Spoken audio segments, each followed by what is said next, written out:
Yo, what up? How you guys doing out there today? This is your boy Roto Beast, and I'm here with my boy Jeremy, aka DFS Dudes, and we're here to kind of do our week 3 wrap up and kind of get you some picks for tonight's Monday through Thursday slate. If you're new to this channel, please make sure and click the subscribe button below. This way you can watch all of our NFL, NBA, and MLB videos. And if you haven't already, go check out our new website at www.dfscheatsheet.com. We have all the tools to help you compete with the pros day in and day out, including a complete optimizer, tons of content, everything that you need. So check it out, www.dfscheatsheet.com. So we're going to get into this video. Hey, how you doing out there, Jeremy? What's up, man? I'm doing good. It's Monday, new week of daily, time to move on. This Monday night game, I'm already looking at the short slate. Crazy week of football. This week was a crazy week, bro. Crazy week 3. It's like all the unknown guys are the ones that went off, and all the chalk plays busted. I mean, it reminded me a lot of week 1. I mean, it was pretty crazy. Definitely. I mean, it's daily fantasy sports, that's why these dudes, they have to step on the field and still play the games. We can't just say, hey, this is gonna happen because, hey, perfect example. Look at Minnesota. Who's seen Minnesota getting crushed by Buffalo? Bro, I would have probably put $5,000 on a straight-up game if somebody told me, I'll bet you that Buffalo would have fucking beat Minnesota. You know what I mean? Like, that's crazy. That's why you didn't cover 16.5 points, right? I mean, yeah. I don't know what happened there. That's a classic example of looking past a team. Minnesota's not in the best spot, and what I mean by that is they're coming right back and playing on Thursday night. It's really easy from a human nature standpoint to look past a team that you're a 17-point favorite against and knowing you've got a short week to come back and get the Rams. I'm sure that their coaching staff told them all week long, do not overlook this team. You overlook this team, you're going to be in a bad spot. And human nature happened, right? Human nature happened. They overlooked Buffalo. That's the only thing you can equate that to is they overlooked Buffalo, probably looking at the Rams coming on a short week, and they got smashed. They got smacked right upside the head from jump. There was so much chalk in that game that didn't hit. Minnesota's defense was high owned in tournaments. Yeah. Well, you had Murray. You had Murray, the running back. He was freaking 82% owned. 82%, and they only got 5. But, I mean, if you played him, you can't be mad at the play. He was in a great spot. It's just a game.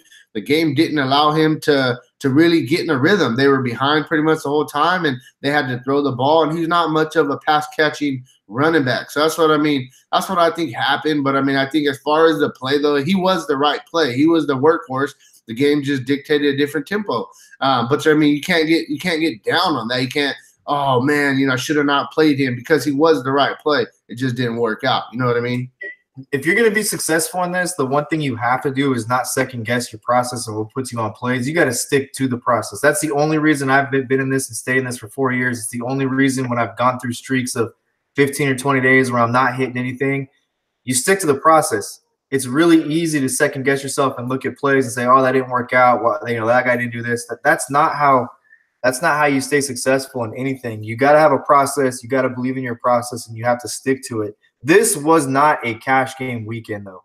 I mean, really, if you look back at it, there was so much obvious chalk on the board. I alluded to it, and I think the video we did on Friday where I said there's really a quandary to how you build lineups this week because there was 3 chalk running back spots that were all extreme value plays, really. You had Murray, you had Corey Clement, and then you had Giovanni Bernard. Of the 3, Bernard's really the only guy that did anything.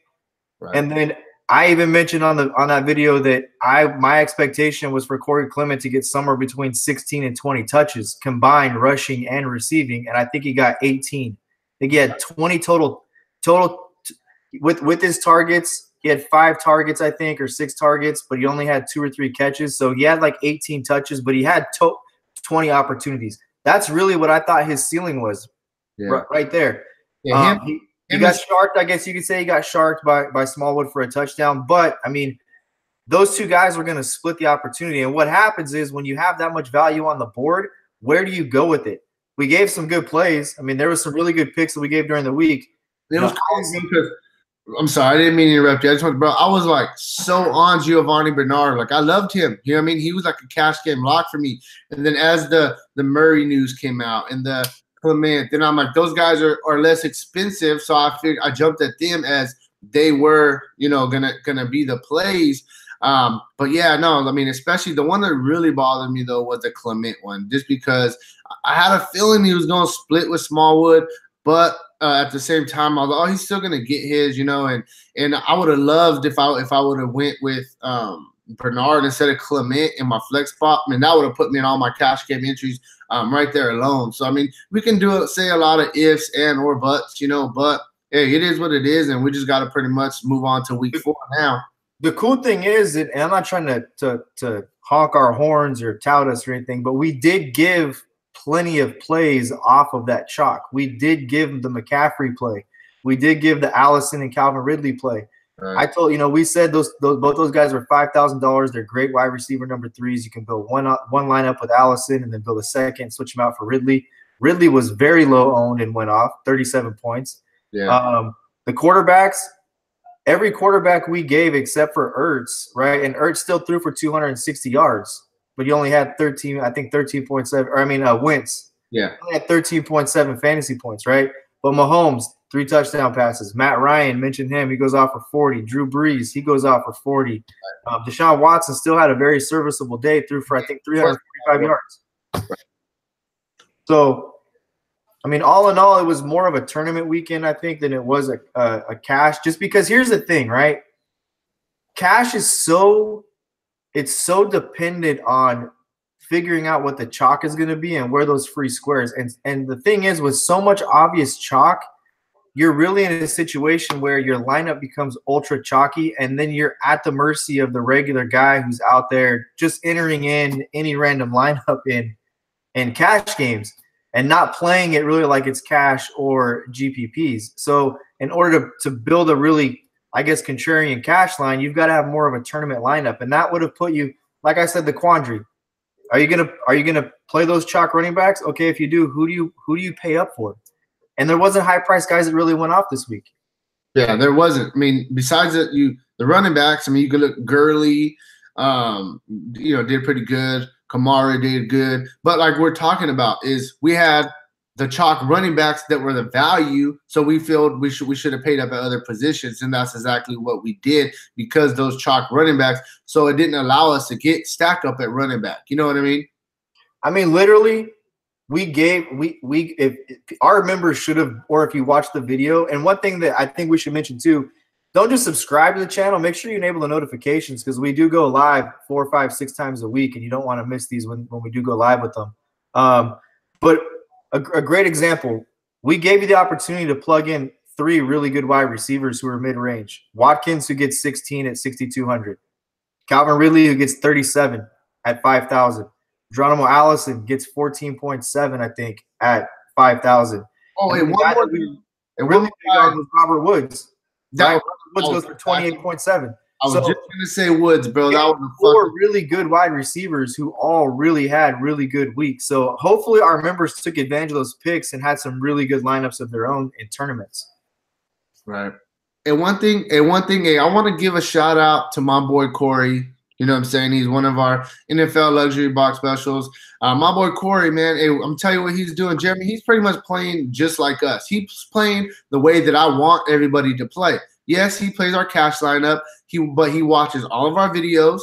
He does a player pool with our videos, and then he goes to our site, goes to the optimizer, locks in different plays that he likes. He makes 150 every single week, puts them in main slate. So he was telling me yesterday, we just missed in cash on our cash lineup by about 4 points, but he hit pretty much all of his GPPs. And I was like, well, what are you doing? That's being successful for you. And he told me just like we're talking about. He said, man, I watch all the videos. I make myself a player pool, and I kind of just create my 150, with the player pool. And that's what you're supposed to do in DFS. It's like a lot of people, they want us to just give them one lineup, and they expect every single week that lineup is going to hit. And that's not how it is. It's DFS. Players have to perform at the end of the day. And like I said, I just really like You know, my boy Corey, his process is very close to ours, and he's figured out the optimizer. It took some time to figure out how it works, and he's been doing very well in baseball and in football with max entering. So we've done a lot. We've done a lot of information and teaching our members process, right? Either through chat or videos that we've done. But maybe this week, one day this week, we could do a video on process for everybody who's out there to watch it, because you hit the nail right in the head. You wouldn't, if you inherited $1 million and you went and got an investment broker, they would not put that $1 million in one stock. They would spread that across the board. They would put it in some aggressive stuff. They put in some mutual funds. They probably get you a retirement SEP account, et cetera, et cetera, et cetera, right? So the point being, daily fantasy is so much like the stock market. That's why to be honest with you, it's like two of my favorite things. You combine the market and you combine sports, right? You have to find value. You have to find stocks that are buy low opportunities. You have to avoid stocks that are overpriced. These players are not just players. These are stocks you're buying and selling every single day. So cash games versus GPPs, if you have to look at the payout structure, right? A GPP is 19%. 19% of the field is going to get paid out.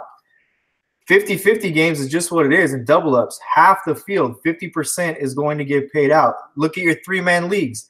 33% of the field is going to get left out of it. So 66% is going to get paid. Some are winner take all, 33% gets paid. You have to look at payout structure, and you have to make sure that you build your lineups for the week based on your budget and your bankroll. And that's probably a whole different conversation. If you have $100 and you deposit it on FanDuel or DraftKings, going all in with that $100 the first week, if that's all you have, let's say for the month to play on FanDuel or DraftKings, playing that $100 in 1 week is not smart. That's the easiest way to bust. That's the easiest way to redeposit. So knowing what your limits are, knowing what the definition of your actual bankroll is. If you deposit $100 and you're a millionaire and you can keep swiping your credit card and keep redepositing all the time and you have endless funds, your bankroll is whatever that amount is. It's not your deposit on FanDuel, or it's not your balance on FanDuel. I move money on and off FanDuel all the time. I rarely have more than a couple $100s on there. I put money in there to cover my entry fees. When I make money, I pay myself and take the money off and then leave money to cover my entry fees for the next day. That is huge, right?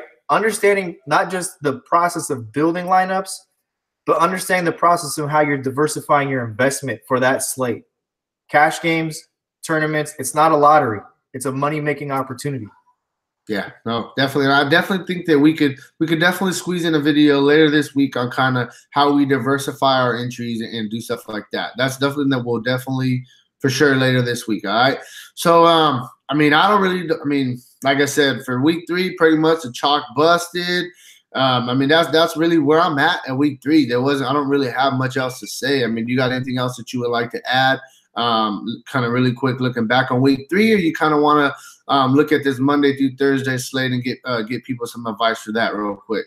I just want people to understand that when they watch the videos and they check out the picks, there's more that goes into it. I mean, we have a player pool that goes up on the site as well. The free stuff is obviously we're giving some free stuff out there. We're talking about daily fantasy.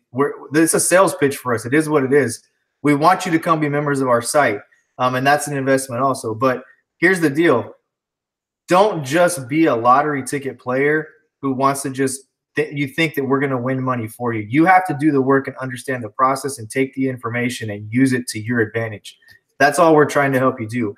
So for week 3, hopefully you didn't put all your eggs in one basket. You did use the picks because there are players that we gave you like Saquon Barkley, Kareem Hunt, Deshaun Watson, Geronimo Allison, Calvin Ridley. I mean, all of those guys absolutely went off this weekend. And, you know, like I said with Kareem Hunt, sooner or later his 2 or 3 touchdown game is coming. He gets 2 red zone opportunities and he scores 2 touchdowns. The point total was only 16.9, but still, or 16.4, but 16.4 was better than 5.1 from Murray and gave you a pivot play, right? Saquon Barkley goes off, I think, 20.2. Gurley didn't have a great week, but he's a pick that we had, and he gets 22.1. So, I mean, Mahomes not the top quarterback, but he does get 25.26 and does pay off almost 3 times his price tag. So, make sure you watch the videos. Don't put all your eggs in one basket. That's probably the learning lesson of the week for week 3 if you busted or didn't have a great week. I know that I can just compare it to my process, and I'm a 50-50 player. And what I mean by that is if I have $100 in tournaments, then I have $100 in cash. So cash didn't work out so well this week, but I know I made 3-1 on my tournament entries this particular week. So I made money this week because I have a process in which I cover my GPP entries with cash game. If the cash would have hit, I would have had a huge week, but it didn't, and I still cover my entry fees because we had a good core of players that we like this week for tournaments. So that's what I'd say to kind of touch off and cap off week 3. Moving into tonight's slate, there's some good opportunities out there. Tonight looks to be like an absolute shootout, right? I mean, right. Interesting news around Le'Veon Bell. Now he's going to get traded. I think that's some interesting news around Pittsburgh. But, I would say in the single entry or single game format, if you're going to play that, you kind of have to really think about who your MVP play is going to be, right? Are you going to go with Antonio Brown? Are you going to plug Gurley in there and hope he continues to get his red zone carries and the Rams continue to score points? Does Minnesota show up again, right? Do they play like they're supposed to going on the road? I know when you don't play very well like they did and now you're turning around and going on the road, it's still tough again. So that's an interesting situation. But, Gurley you got to like. Cooper Kupp, I got to continue to like him. I think that Robert Woods, a guy you continue to like as well in the slot. Antonio Brown. Connor has more carries or more attempts than any other running back in NFL through 2 weeks. We'll see if that continues tonight. Yeah, I'm going to do, for me personally, I got my entries reserved. I'm going to kind of, 150 lineups, 100 of them are probably going to be game stacks with tonight's offenses, to be honest with you. And it's going to have, different variations of the Vikings and the Rams defense. I honestly think that game on Thursday is going to be more of a defensive game. It's going to be a little bit lower scoring.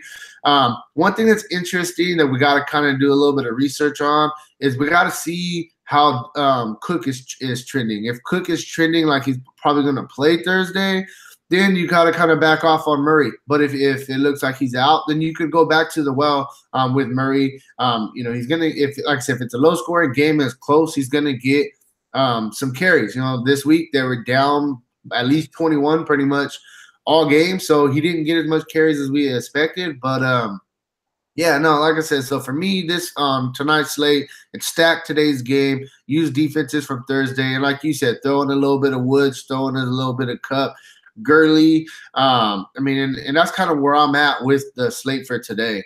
It's such an interesting situation, and we alluded to it last week in our videos with Dalvin Cook, right? Why play him if you have a hamstring injury? There's a lot of science to show that weak hamstrings are direct correlation to ACL injuries. The news out today is that his hamstring feels great and he's ready to roll. I fully expect him to play. It is such an interesting situation because it feels like one of those where Dalvin Cook's going to play and Latavius Murray is going to either out-carry him or outscore him point-wise and maybe shark him for a touchdown. It just feels like a weird situation. But that's daily. Who knows? Yeah, definitely. And then I also want to know is pretty much on any single week, I would look at the wide receivers for the Vikings. Either one of those dudes in Thielen or Diggs can have that kind of week. But yeah, that's kind of where I'm at for today. I really don't have much else to go with for this slate. It's a 2-game slate. Me personally, I'm just gonna kind of get some variance and get some stacks in there, and hopefully, it goes off for me for sure. Yeah, that's pretty much it. 2-game slate. Take it for what it is. Use your bankroll management and have fun with it. All right, Jeremy. Well, hey, man, I'm ready to get out of here. I'm going to eat some lunch and stuff right now. Tomorrow, we will be back with our first video of the week, which will be our tight end and defensive video. So make sure and have those notifications turned on for that. And, hey, that's all I got, man. Let's get some money this week and make sure to check out them videos. All right? Peace out.